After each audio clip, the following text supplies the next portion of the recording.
का आगाज मैं पंजोता साहब से करती हूँ, क्योंकि तमाम तर जो आजकल तोपों का रुख है वो तो पीटीआई की तरफ है, और आप सारी जमातें कह रही हैं भाई आप ही को इलेक्शंस मुलतवी करवाने हैं। एक तरफ आप कहते हैं आपकी वेव चली हुई है, किसी चीज़ से आपको फ़र्क नहीं पड़ता, तो फिर आपके ऊपर ये इल्ज़ाम क्यों आयद किया जा रहा है कि इलेक्शंस मुलतवी करवाना सिर्फ आपके हक में है, ताकि आपके लिए शायद थोड़े मामला तब तक आसान हो जाए? बहुत शुक्रिया जी, बड़ी नवाजिश। बात यह है कि ये 40 साल के बाद ब्यूरोक्रेसी से ये इलेक्शन मैनेज करवाने के लिए सारा एक प्रोग्राम जो है वो सेट किया गया है कि नवाज शरीफ साहब को मसनद के ऊपर इस तरीके से बैठाया जाए। किसी सूरत भी फ्री एंड फेयर इलेक्शन जो हैं वो होते हुए नज़र इस तरह से नहीं आ रहा है कि जिस तरह ये इंतज़ामिया से ये DROs और ROs इन्होंने लगाने हैं, और उसके बाद जो लेवल प्लेइंग फील्ड की बात है तो वो अभी भी हमारे लोग इसी तरह से उठाए जा रहे हैं, MPOs के तहत गिरफ्तार किए जा रहे हैं। आपने देखा कि शेर अफजल मरवत साहब हों या दीगर हमारे लोग हों, कल भी सियालकोट के अंदर घर के अंदर एक हमारे वर्कर ने मीटिंग की तो उसे उठा लिया गया। तो लोगों की लिस्टें बनाकर आज वहाँ पर शुएब शाहीन साहब गए थे क्वेटा में, उनको उतरने नहीं दिया कि आप कन्वेंशन नहीं कर सकते, तो फिर कैसी ये लेवल प्लेइंग फील्ड है? ये हम हैरान हैं कि ROs के हवाले से और DROs के हवाले से जो मामला है लाहौर हाई कोर्ट के अंदर पेंडिंग है।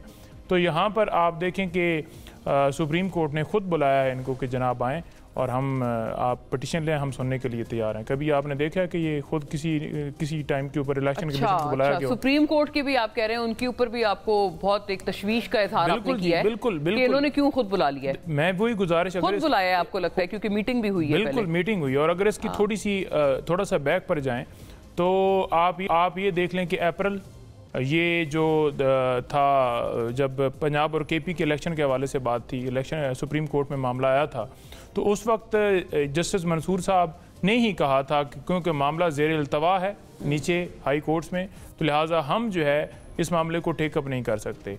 आज आप देख लें कि वो मामला टेकअप भी हो गया, रात को अदालत खुल भी गई, मामला वहाँ पर ये पेंडिंग है। और इल्तवा की अगर बात की जाए तो PTI नहीं इल्तवा चाहती, पाकिस्तान तहरीक इंसाफ ने हमेशा ये कहा है कि जो मुकर्ररा वक्त है आइन के मुताबिक उसके ऊपर इलेक्शन होने चाहिए, वो है 90 डेज़। वो आपने क्रॉस कर लिया, निगरान सेटअप चाहे पंजाब और KP हो या वफाक में हो, तो वो किस तरह से हुकूमतें अपनी कंटिन्यू किए हुए हैं। और अगर ये बात की जाए कि इन्होंने दरख्वास्त इसलिए दी है कि मामला रुक जाए, जस्टिस बाकर अली नजवी साहब ने ये जो लाहौर हाई कोर्ट जिनका फैसला है जो इन्होंने फैसला दिया है, जो स्टे दिया है, अगर आप देखें तो जब से इमरान खान साहब की हुकूमत गई है तो मेरा ख्याल में ये एक ऐसा ऑर्डर आया है जो ये समझा गया कि आपके हक में दे नहीं, प्रो PTI नहीं है, आपके हक में कोई भी एक फैसला उन्होंने हमारे हक में नहीं दिया। अच्छा। और ये फैसला देकर ये समझा जा रहा है कि लगता है कि ये गए, हालांकि मैं नहीं समझता कि इस टाइम के ऊपर इस तरह का उन्होंने फैसला जानबूझकर दिया है। और इलेक्शन कमीशन की ये बदनीति है कि जानबूझकर वो ये कहना कि इन्होंने स्टे वहां से लिया तो लिहाजा हम इस मामले को रोकते हैं। बल्कि हम ये कहते हैं कि जैसे अदालत यहाँ पर खुल गई है, वहां पर भी इसी तरह से खोलकर और घंटों में मामला खत्म करके लाहौर में। अच्छा, ठीक है, क्योंकि 18 तारीख असल मामला तो वहाँ शुरू हुआ है। असल मामला तो वहाँ शुरू है ना, तो 18 तारीख के लिए क्यों डेट फिक्स की गई है, क्यों लटकाया गया? बहुत दिलचस्प बात। ठीक है, आज ही वो मामला वहाँ पर टेकअप करके खत्म करके और कह दिया जाता कि जी आप जो है क्योंकि किसी तरह से इंडिपेंडेंट इलेक्शन नहीं हो सकते कि आप इंतजामिया से लोग लेंगे, क्योंकि वो DC वो हैं जो अभी भी MPOs के हमारे ऑर्डर जारी कर रहे हैं हमारे खिलाफ, और DPO अगर हो या कोई भी हो तो ये बात सही है आपकी कि वो जारी किया तो वही जारी कर रहे हैं जो ब्यूरोक्रेसी है। इंतजामिया, निगरान हुकूमत, इलेक्शन कमीशन जब सारे ही हमारे खिलाफ हैं तो इस वक्त हम ये कहते हैं कि ऐसे बंदे हों जो पॉइंट हों, जिनके ज़ेरे निगरानी इलेक्शन हो, जो कि न्यूट्रल हों, जुडिशल अफसरान हों। अच्छा, ये और फैसला करके फौरन जो है वो इलेक्शन कमीशन मामला में आगे नहीं लटका सकती, क्योंकि रजवाना साहब भी माशाल्लाह मायनाज कानूनदान है और आप भी जाहिर है लीगली आप तमाम चीज़ों को देख रहे हैं, आप भी बहुत मायनाज एक लॉयर है माशाल्लाह। तो रजवाना साहब, आप थोड़ी सी इस बात में अपना भी एक लीगल पर्सपेक्टिव भी शामिल करें और पॉलिटिकल एज वेल, कि ये बात तो वो कह रहे हैं कि भाई ये मामला लाहौर हाई कोर्ट में तो लटक गया है, वो 18 उसकी तारीख उसकी मुकर्रर कर दी गई है 18 दिसंबर, लेकिन ये वहीं से तो इसका असल आगाज हुआ था। लेकिन सुप्रीम कोर्ट की भी जो फुर्तियां और जैसे कि अभी पंजोता साहब कह रहे हैं वो भी उनकी समझ से बाहर है, तो आप उनकी इस बात को, क्योंकि आप लोग पहले कहते थे PTI की लीगल सहूलतकारी होती रहती है, कानूनी सहूलतकारी हर वक्त चलती रहती है, वो तो बिल्कुल अब अदरवाइज इंप्रेशन के आपके हवाले से अब ले रहे हैं सर। देखिए, मेरा ख्याल है इस इशू को ज़ातियात में ले जाए ना, कि pro some party against some party, वो मुनासिब नहीं होगा। ठीक है ना।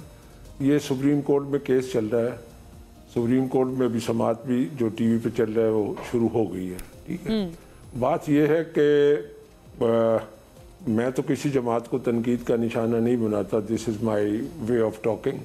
ठीक है। इनके अपनी ग्रीवियंस होंगी पीटीआई की, कुछ उनकी ग्रीवियंसेस जायज़ भी होते हैं और कुछ ऐसी भी हैं जो पॉलिटिकली रेज की जाती है ताकि अवाम के दिलों में अपनी जगह बना सकें, है ना। अब बात यह है कि इनको तो इलेक्शन कमीशन पे एतबार नहीं है, तो फिर DROs और ये जो ROs जो हैं, डिस्ट्रिक्ट रिटर्निंग ऑफिसर्स और रिटर्निंग ऑफिसर्स की जो अपॉइंटमेंट हुई है, ये कब से उन्होंने कहा था तो उस वक्त चैलेंज कर लेते। आज रात को गालिबन as far as I know, subject to correction, ये स्केड्यूल अनाउंस होना था इलेक्शन का। ठीक है। एंड टाइम पे ये पिटीशन दायर की है, तो कई दिनों से ये बात चल रही है कि DROs की ट्रेनिंग हो रही, बल्कि उन्होंने नोटिफाई की है, उसके बाद ट्रेनिंग गालिबन शुरू हो गई हो रही थी। तो they would have approach the court at the very first time और जाके वहाँ पे कुछ करते अगर ये इलेक्शन को डिले नहीं करना चाहते। और मेरी नज़र में तो ये एक डिले करने का एक तरीक़ाकार है, और अब उसको सुप्रीम कोर्ट में जो चैलेंज किया गया है, इलेक्शन कमीशन पर अगर एतमाद नहीं है तो इलेक्शन कमीशन के सारे इक़दाम इनकी नज़रों में बेकार है, तो फिर इलेक्शन कमीशन को ही चैलेंज करे ना कि इस इलेक्शन कमीशन के तहत हमें ये इलेक्शन नहीं करवाने। चलो, वो उनकी अपनी एक सोच है, मैं उनके बयानात के मुताबिक बात कर रहा हूँ। अच्छा, अगली बात ये है कि इस वक्त अदालत जो खुल गई है, क्या 8 फरवरी के इलेक्शन जिस पर सुप्रीम कोर्ट पहले फैसला कर चुकी है, क्या मुल्क के लिए अहम तरीन इशू नहीं है? अच्छा, क्या आज अगर या कल शेड्यूल जारी नहीं होता तो क्यों कल फिर मुल्क में क्या तासुर जाएगा, दुनिया में क्या तासुर जाएगा? तो ऐसे हालात में, मुल्की हालात में कई दफा शाम को अदालतें खुली हैं और हर पार्टी को जी रजवाना साहब, मेरा एक काउंटर सवाल है, मेरा ये आपसे कि आप ये जो आप कह रहे हैं कि क्या इंप्रेशन जाएगा, बिल्कुल आप वजह कह रहे हैं, ये ख्यालात PDM हुकूमत को तब क्यों नहीं आए थे जब KP और पंजाब में इलेक्शन मुलतवी कराया गया था? इसके ऊपर भी मौजूद अदालत उस वक्त सुप्रीम कोर्ट कह के थक गई थी आपकी गवर्नमेंट को कि खुदा ना इलेक्शन कराएं, 2 असेंबली डिसॉल्व हुई हुई हैं। देखिए, मेरी गुजारिश ये है कि इस चीज़ को किसी ने चैलेंज नहीं किया। वो असेंबली की डिसोल्यूशन जो थी वो मालाफाइड थी, वो बदनीयती पर मबनी थी। वो किसी चीफ मिनिस्टर ने अपनी जो है ना अपनी विजडम इस्तेमाल नहीं की। आपको याद होगा खान साहब कहते थे कि मैं असेंबली तोड़वा दूंगा, 1 मिनट में टूट जाएगी, और चीफ मिनिस्टर कहते थे कि जब हुक्म करेंगे इमरान खान साहब हम तोड़ देंगे। तो जमहूरी असूलों के मुताबिक ऐसे नहीं होता कि प्राइम मिनिस्टर कहे तोड़ दें, उसके लिए मखसूस हालात होते हैं, नहीं। उस क्वेश्चन को चैलेंज नहीं किया गया, मगर जस्टिस अतर मिनल्ला साहब ने कहा था कि बेसिक बुनियाद पे क्यों नहीं जाते आप कि was there any justification to dissolve this through assembly, number 1। Number 2, क्या पाकिस्तान इस बात का मुतहम्मिल हो सकता है कि 2 असेंबलियों को पहले हो जाएं, फिर 2 असेंबलियों के बाद सूबाई असेंबली और कौमी असेंबली के बाद में हो जाए? ये प्रैक्टिकली पॉसिबल नहीं है। पाकिस्तान में इलेक्शन जो है वो बिल्कुल इस तरह अफरा तफरी का जो है शिकार हो जाना था। अब देखिए, पूरे मुल्क में इकट्ठे आइन देखे आइन भी तो लोगों के लिए, सुनिए, आइन भी लोगों के लिए है ना। देखना ये प्रैक्टिकल क्या चीज़ है। पाकिस्तान की चलती हुई जमहूरियत की गाड़ी को जिस तरह भी चल रही है, टूटी हुई चल रही है, धक्का स्टार्ट है, मगर उसको एक तरीक़ेकार से, एक बैलेंस तरीके से चलाना चाहिए। और सारे इलेक्शन 8 फरवरी को एक दिन हो रहे हैं, तो बड़ा कंफर्ट है सारी पार्टियों के लिए।